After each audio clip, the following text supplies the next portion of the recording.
Daddy eats lots. Daddy eats lots. Daddy eats lots. Munch, munch, munch. Hello and welcome to Daddy Eats Last, where we discuss the challenges of being a man in modern society and whatever the hell that phrase even means. I'm Kane, and joining me tonight to chat man stuff is Ryan. Ryan, how you doing? Yeah, good, mate. How are you? Very well. Now, of course, we are missing our third musketeer.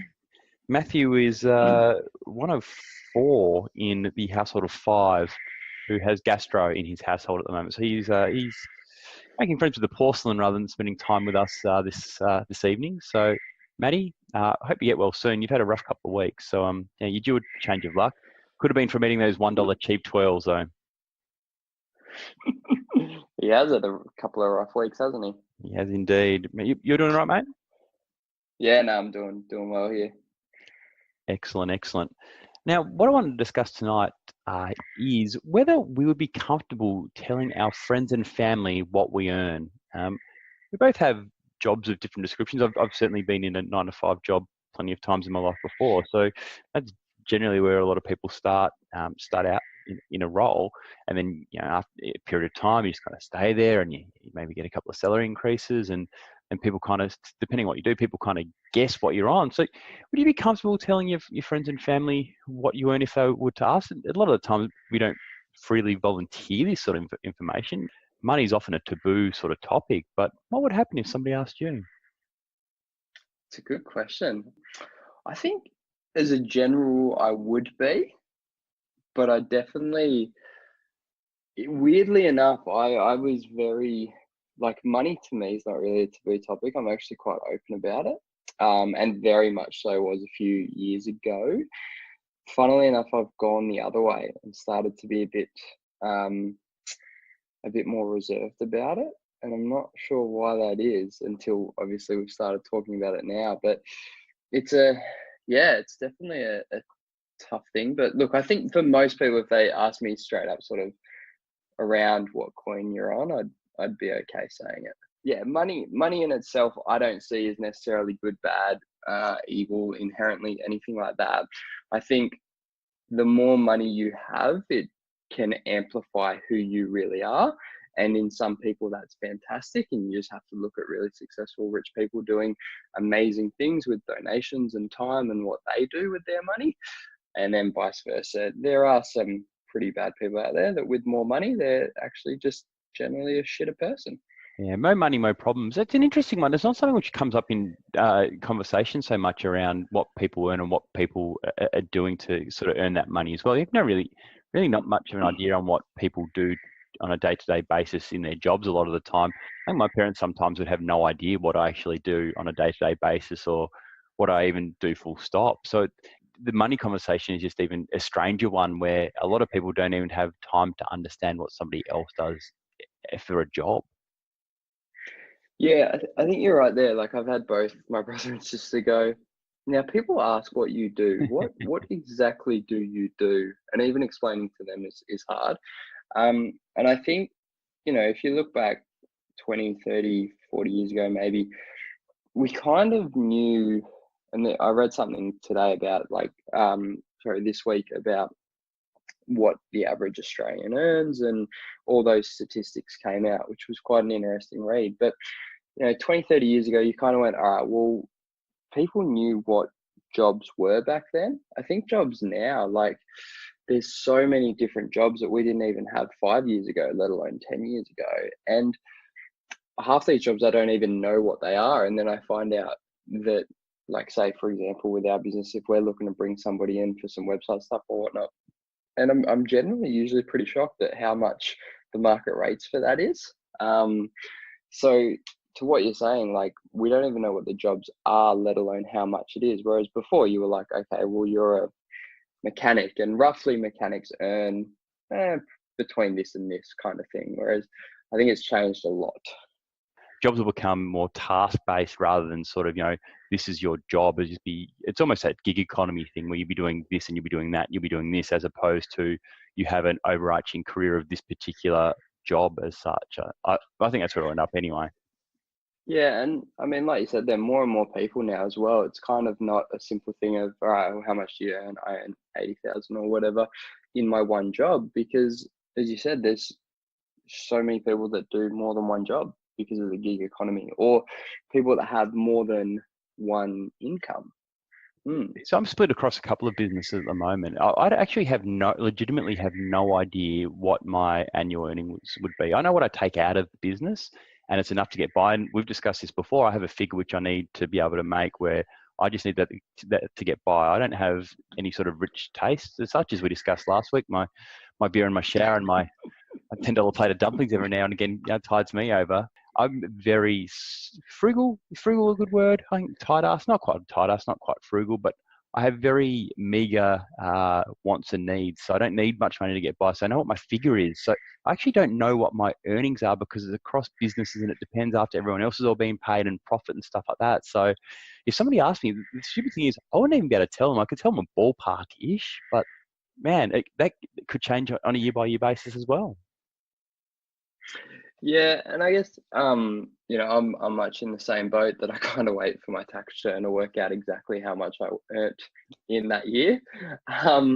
So yeah, because I guess what I was saying before, a lot of people do have multiple sources of income or are fortunate to, or even people that on the weekend. I know one of the people that works at one of the businesses that I look after, she Uber drives on the weekend. So it sort of shakes that up. But yeah, I'm sort of across 3 or 4 different incomes. So I have been asked recently and I was kind of like ballpark, X dollars, but that could be plus and minus probably 10, 20%, depending on how things go. Yeah, and a lot of people, I guess, I may say a lot of people, but often particularly men are driven by money. And a lot of times it's based around their job because often their job is the only thing men have, inverted commas. They might have a family, but, often you're not really praised as being like it's not like somebody comes up and goes, you're a really good father, you're a really good blah, you're really good this.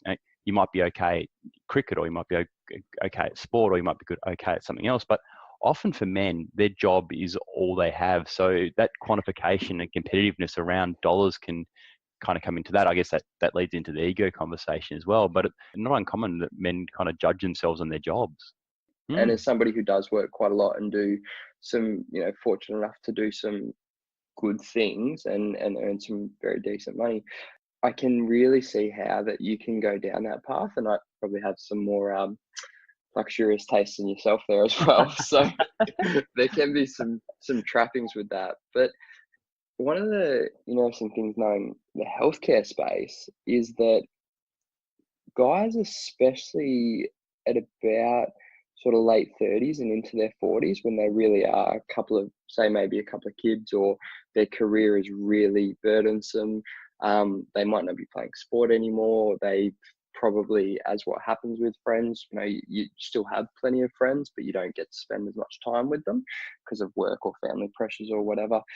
Work really does become your identity, and there's a lot of research out there around second to 15 to 24-year-olds who have the highest rate of mental health problems is actually men that retire because they suddenly don't have an identity, they don't have an income. But I think one of the reasons that I've probably pulled back a little bit in the last few years of being less open about money, or probably actually being more uncomfortable when people talk about it, which is usually the reverse, because people are usually quite uncomfortable and then they get a little bit more comfortable as they get older, is actually around the whole ego stuff and the changing role of men today, and whether that's actually a good barometer to success. Like, just because I happen to earn a lot of money, how would my friends actually take that? Or if they really knew what the figure was,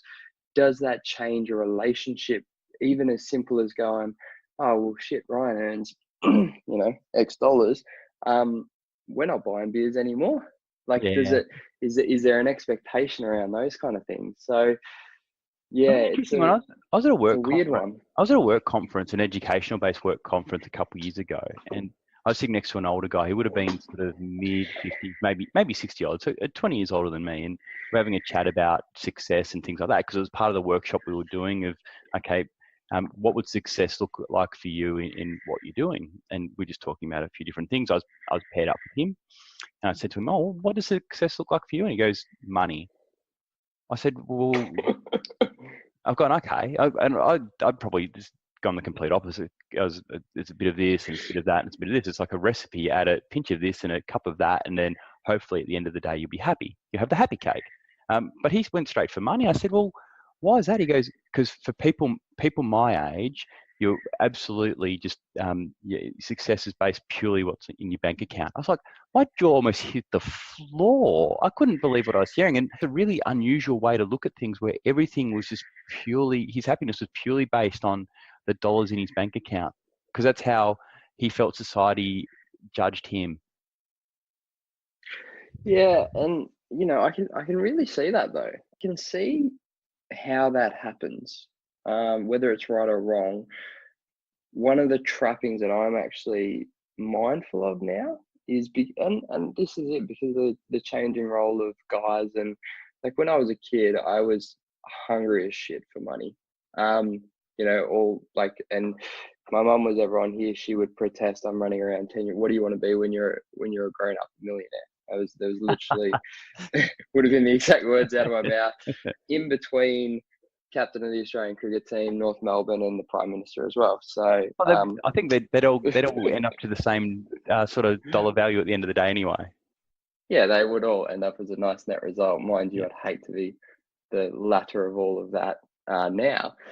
Yeah, oddly enough, the more money that I've made, the more I've questioned its value on success. But the more I've been elevated into how to say this, like positions, the more people, it's almost by virtue of assumption of your money or your net wealth, that you do form an identity or you do form a presence in society. Whether that's right or wrong, I can just see why that guy answered what he answered, I guess, is what I'm saying in a very long and winded way. I was reading an American study. They actually surveyed 450,000 Americans on how they evaluate their happiness. And the salary, which was the magic number after which people's day-to-day happiness no longer improved, was $75,000. So up to $75,000, really happy. From $75,001, there was no actual material improvement in happiness for each dollar that you earn. And in fact, a lot of the time there, more money equals more problems. The more you earn, the more problems you actually came across. So it's really interesting that a lot of people strive to, earn this number or earn that number. And often they'll find when they get there, they actually receive no more sort of material benefit of happiness above a particular number. You might just have a bigger house and a faster car, but it's not necessarily a happier or a better house or a happier or a better car. I guess a Maserati would be nice though. Yeah, I actually complete side story. I don't know how my little fella would fit in the back seat of a Maserati though. So I actually met a guy from Maserati just at a business event, and he was talking to me about a car, and I drive a BMW, and he's like, "Oh yeah, usually we very much see the people that drive the BMW and Mercedes look for that next elevation up to the Maserati," and they offered me a free test drive and all this kind of thing. Now I'm not really a car person at all, so I have no interest in it. But I mean, I've read the same stuff around the 75K, and factoring inflation, it's probably a bit high now. And reading the stuff about, I think what I saw was the average in Australia was around 85. Yep. Was what came out this week. Much higher if you're a public servant in Canberra, and much lower in certain other areas. And I can really understand that, especially when the average for a 30-year-old, like millennial, sort of my generation, is around 59. Yep. So that I can kind of get. But yeah, the success and money thing is a hard thing. And even I remember hearing Warren Buffett. He said some quote sometime, and obviously, for those who don't know who Warren Buffett is, which I would imagine would be very few people, but the guy's worth like $80 billion or something. He's about the third or fourth richest person on the planet. And he literally said, you will always have money problems, but when you're richer, you just have better money problems. So you still have problems with money no matter how much money you have. You just might not have, I don't have enough money for the groceries this week, which is a pretty crappy That's problem serious. versus, Yeah. versus much more complicated things. But I definitely could echo the sort of, over the years as my income's increased, you still have a lot of money problems. Yeah. And it surprises you what they are. And you actually feel a bit bad for them. Yeah, well, money problems are also probably they are one of the leading causes of divorce and suicide. So money, I'm not being flippant about, you just give up money to do X and Y. Like, money is important to A, survive, and B, to kind of, get by. And not having, I guess, having financial problems can lead to serious issues. But man, people get strung up on it as well. Just if it's your focus as opposed to, if it's your absolute focus, if money's your absolute focus as opposed to other things as well, I think that's a bigger problem than maybe running into a financial problem. Yeah, I agree. Like, I know people at work are like, yeah, if I just got $3,000 more or $5,000 more on a pay rise, that would fix so many things. Yeah. And that, really surprises me. I wonder, do you think the majority, men in particular, because this is a very, maybe contentious isn't the right word, but we use contentious topic around men. Do you think more often than not men would be comfortable to say it, or they would lie and potentially inflate it, or they would just really not be comfortable talking about it, especially today? Good question. I think men would be generally uncomfortable talking about it, and I guess men are also prone to exaggeration and making things bigger than they often are. So I think men would probably exaggerate what they earn, make themselves sound better in inverted commas. So yeah, I think men would be uncomfortable probably talking about it. And if they did, they'd big note themselves, to be honest. I think women are a lot more honest around these sort of things. Unfortunately, women are also just ridiculously underpaid compared to men. Again, I was reading stats that 70% of employers pay more to men than females. Men make 10% more than females, and yet men are the ones who are often either complaining about things, or the flip side, just exaggerating what they're earning. So yeah, I think women are a lot more honest around this sort of stuff than guys. Yeah, I'm actually reading a book at the moment that's like based on a decade of Australian corporate greed and how a bunch of corporate men got away with paying themselves exuberant amount of money for very little results. I think, I think in most cases people only feel comfortable about saying it if it's a good number. Yes, Is exactly what right. I've found like a friend of mine, he changed jobs recently and got a significant pay rise. And for about a month, all I could hear about was how much more money he was getting an hour than, like, to the exact dollar figure, than what he was getting in his last role, which that really surprised me a bit. That's an interesting one. I actually talk down a lot of my stuff. I prefer to talk down things like that. Like, I'll give you an example. Around 10 years ago, I was in a role at an accounting firm, and I was on a particular wage, and I said I was going to leave. And the managing partner said, we'll give you $25,000 a year more to stay, which was more than, like, probably, a third of what I was already earning. So $25,000 was a shit ton of money. And I just said, no, it doesn't interest me to stay. I've made this decision to quit because I want to do X and I want to do Y. Just throwing an extra $25,000 at me, like, geez, it's a shitload of money. But at the same time, it doesn't matter.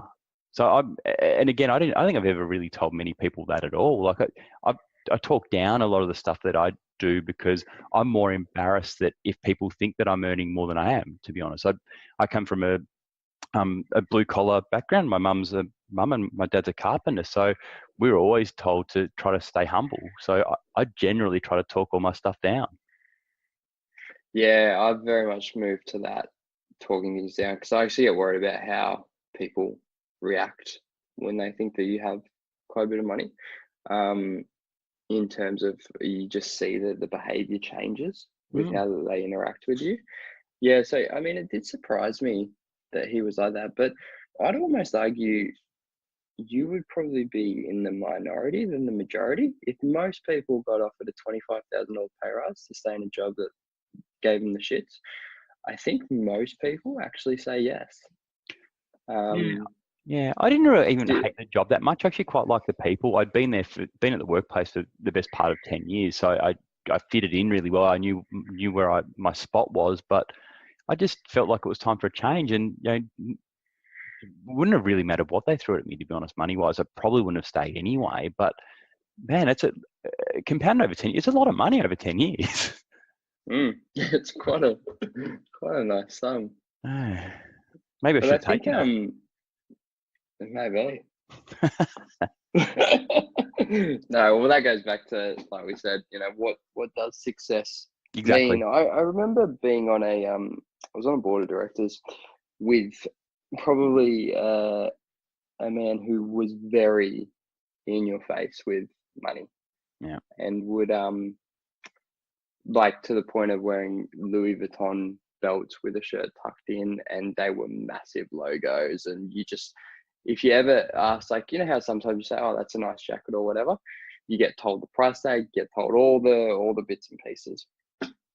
And that surprised me a lot, because what I actually found was, and I don't know whether it's just an Australian thing, whether it's a tall poppy syndrome, because in America I do find that a lot of people are pretty shouty about this stuff. But I actually found that, or saw, it created, again, enemies probably isn't the right word, but I'm not doing well tonight with wording, but I'll say enemies with him, where people went, okay, if you're going to, it's fine for you to make lots of money, but don't shove it in people's faces. And then, it was like, became quite, there was quite a bit of animosity around things that I found from interactions with other people. So that probably has influenced a lot of the behavior that I've done to pull mine back, I guess. I suppose the concern is that I see a lot of people do that, but a lot of people do that with credit, not the actual money that they make. Yep. And that that they almost want, by virtue of status symbols, people to think that they're earning. And I do think that that is a problem with men, because of how much, like, I'd be pretty confident if, say, there were 10 guys on the street that were happy to answer that question that we didn't know, and we asked them that question, I'd probably put money on that more than 50% of them would, bump that up a good 5-10%. Yeah, you mentioned it before, debt. Just have been talking, I just brought up ABC News and a report from roughly 12 months ago saying total household liabilities have been revised upwards to 199.7% of disposable income. So there is a truckload of debt out there of people just, buying shit to impress people they don't like. But it's bullshit. Like, no one cares. I don't think anyone cares, or they shouldn't care. Maybe they do care. Maybe social media is a problem. Should it matter?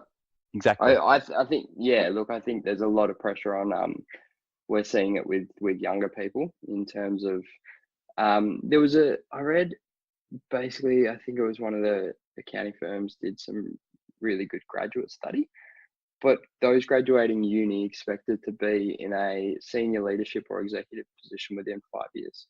So I don't know whether there's this social media thing that you have to have all this money flaunted, or whether there's this expectation to go, hey, our current education system is going, if you get a bucket load of degrees, don't worry, you'll be free ridden up to the corporate executive within 5 years. But that surprised me a lot.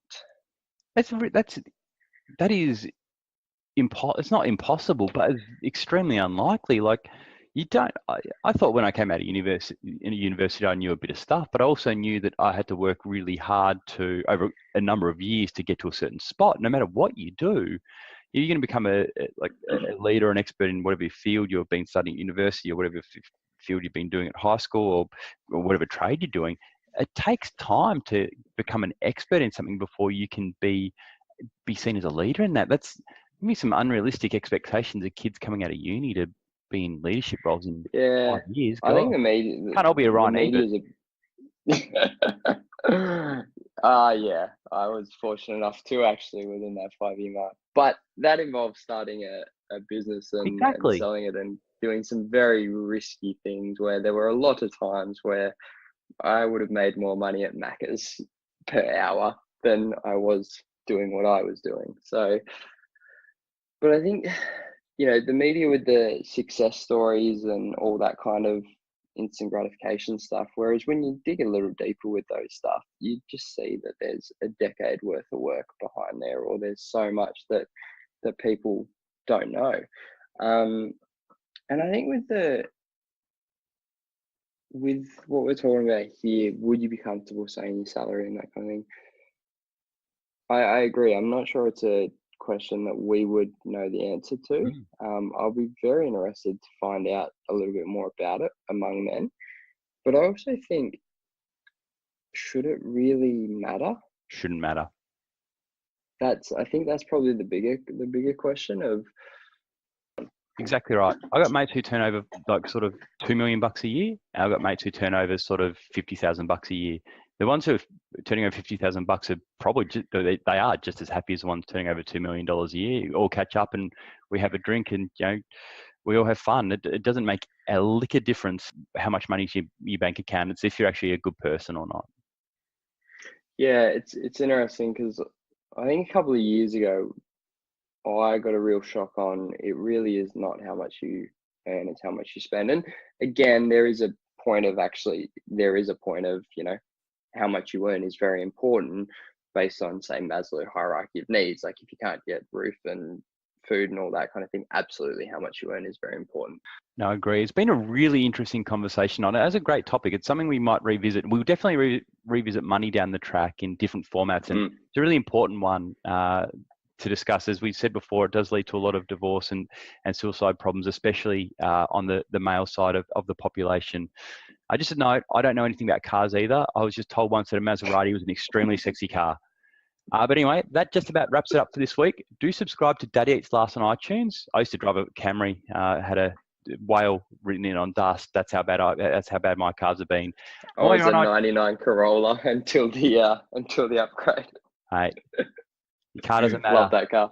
While you're on iTunes, do leave a review for us too, mates, about the podcast, especially if they are dudes. Most of all, thanks for listening, and we'll be back next week for another episode, or should I say serving, of Daddy Eats Last. How's that for a dad joke? Catch you next week. Bye-bye. Bye-bye.